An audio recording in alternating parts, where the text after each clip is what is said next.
ঘোলাটির জীবনটাই আজ ভালো লাগতে শুরু করেছে।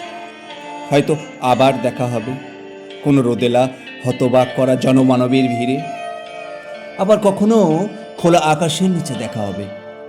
দুজন প্রাণ ভরে হাঁটবো হাত ধরে। অপেক্ষা রইলাম সুস্থ পৃথিবীর স্নিগ্ধ বাতাসের।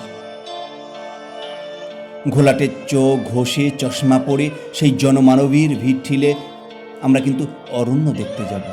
রাজি তো? সেদিন কোনো বাহানা চলবে না কিন্তু। জানো তো, আমার খুব দেখতে ইচ্ছে করে দক্ষিণা হাওয়া কেমন করে ছুটে আসে, সবুজ গাছগুলো আনন্দে দোল খাই বুঝি। পাখিগুলো কি আমারই মতো অভিমানী? চার দেয়ালের মাঝে হঠাৎ দম ফুরিয়ে আসে। বড় ইচ্ছে করে দেখতে সমুদ্রের তাণ্ডবের পর যখন নীরব নিস্তব্ধ হয়ে পড়ে, তখন সূর্য কেমন সমুদ্র স্নান করে। আমায় দেখাবে তো?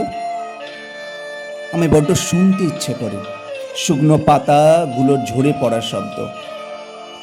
তোমার হাত ধরে হাঁটব, আর মর্মর শব্দে সুর বাঁধবে।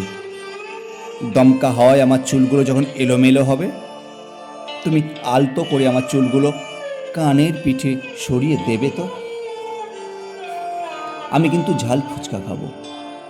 মুখের ভেতর যখন লঙ্কার বিস্ফোরণ ঘটবে, আমার চোখ মুখ লাল হয়ে যাবে, তখন আমায় সামলে নিতে রাজি তো? মেঘের গর্জন শুরু হলে কালো মেঘের ভেলা দেখব।